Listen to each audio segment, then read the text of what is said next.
Bonjour tout le monde. Je suis très heureux d'être ici avec la ministre Murray, la Dr Tam et la secrétaire parlementaire Van den Belt. Before I get started, let me wish Eid Mubarak to all Muslim Canadians celebrating today. Although this year will be different than normal, I know that the values of charity and community will be as strong as ever.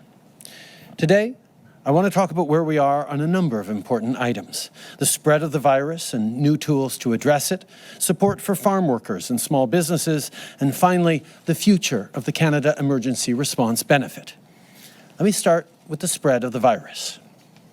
In just the past week, we've seen COVID-19 cases rising in many communities. Frankly, it's a reminder that we can't let down our guard. So please, keep doing your part and follow the recommendations of public health officials like those who are working incredibly hard here at PHAC. Because that's how you'll keep yourself and others safe. And to all the women and men working here at the Public Health Agency and in teams right across the country, thank you for your outstanding service. Since March, Canadians have been working around the clock to keep each other safe. And together, we've come up with innovative solutions to meet an unprecedented challenge. A few weeks ago, I announced that our government was working with the Government of Ontario, BlackBerry, and Shopify volunteers on a new app to help slow the spread of this virus. As of this morning, the COVID Alert app is ready to download through the App Store on your phone. Right now, it's connected to the Ontario Health System, but we know other provinces will be joining in soon. So people across the country can and should download it today. This is another tool to protect your health. Here's how it works. The app will let you know if you've been in contact with someone who has the app and has tested positive for COVID-19. If that's the case, it will then encourage you to call your provincial health services for guidance on what to do. I want to be clear, this app isn't mandatory. It's completely voluntary to download and to use. And it doesn't collect your name, your address, your geolocation, or any other personal information. I've downloaded the app this morning, and I encourage you to do the same. The more people use it, the better it can trace and therefore slow the spread of the virus. In fact, health experts say that if enough people sign up, this app can help prevent future outbreaks of COVID-19 in Canada. I know that Premier Ford will have more to say about this Made in Ontario system, but I want to thank him for his partnership in getting this program up and running. We're working hard with our Atlantic provincial partners to integrate their health systems into the app next, and at the same time we're in discussion with other provinces, and we expect that they'll be coming on board soon as well. Depuis ce matin, vous pouvez télécharger la nouvelle application Alerte COVID dans l'App Store de votre téléphone. En ce moment, l'application est connectée au système de santé de l'Ontario, mais on sait que les autres provinces vont bientôt suivre. À travers le pays, les gens peuvent et devraient télécharger l'application gratuitement dès aujourd'hui. L'appli va vous informer si vous entrez en contact avec quelqu'un d'autre qui a l'appli et qui a testé positif pour la COVID-19. Si ça arrive, vous allez être dirigé vers les autorités sanitaires de votre province et ils vont vous expliquer la suite des choses. C'est un autre outil qu'on met à votre disposition pour protéger votre santé. Personne n'est obligé de télécharger l'application, mais plus il y a de gens qui l'utilisent, mieux elle fonctionnera. En fait, les spécialistes de la santé disent que si assez de gens l'utilisent, ça pourrait même aider à prévenir des futures éclosions de COVID-19 au pays. J'ai moi-même téléchargé plus tôt ce matin l'application et je vous encourage à faire la même chose dès aujourd'hui à travers le pays. L'application ne recueille pas votre nom, votre adresse, votre géolocalisation ou vos renseignements personnels. Since the start of the pandemic, our government has worked hard to keep Canadians safe while getting people the support they need. Of course, we know there's still more to be done, so today we're taking yet another step forward.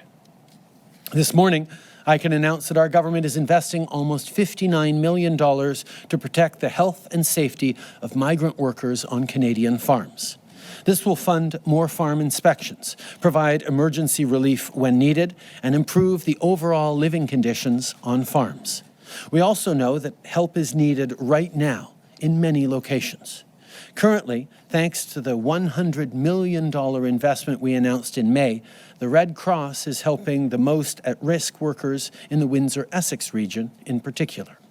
Ministers Qualtrough, Bibeau, and Mendicino are also looking at ways to improve the temporary foreign worker program as a whole.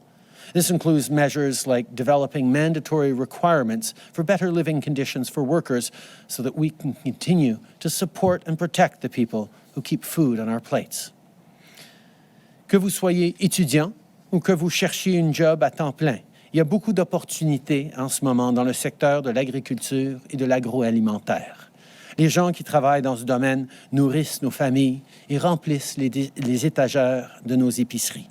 Si ça vous intéresse, je vous encourage à aller chercher de l'information à propos du programme « Mettez la main à la pâte » sur le site agr.gc.ca.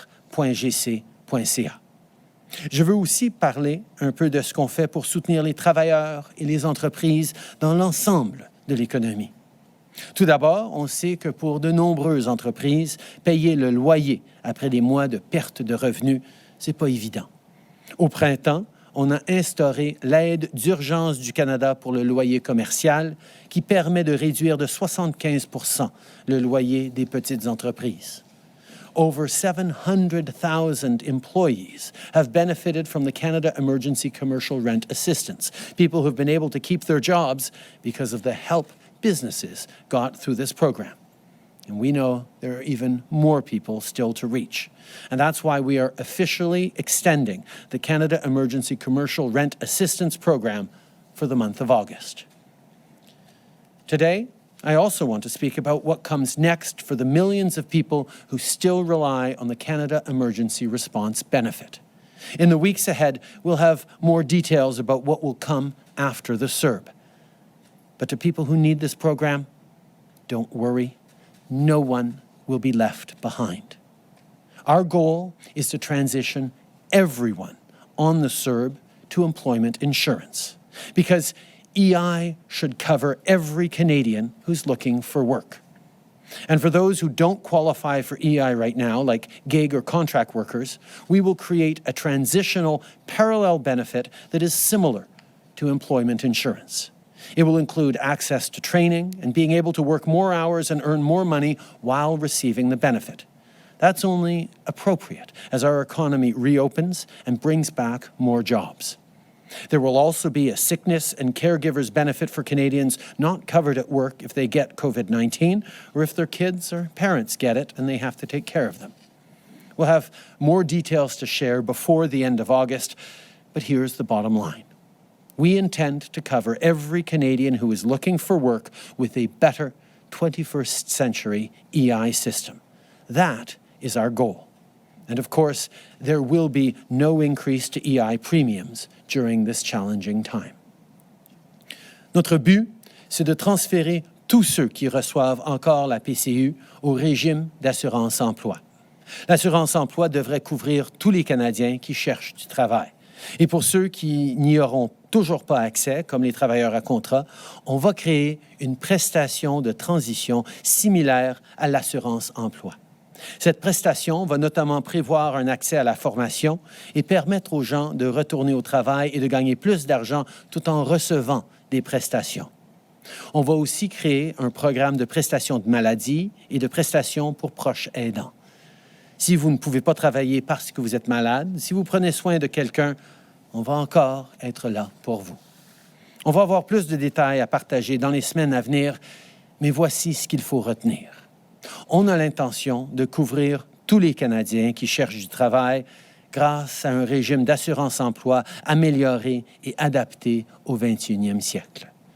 Et évidemment, pas question d'augmenter les cotisations à l'assurance-emploi durant cette période difficile. Merci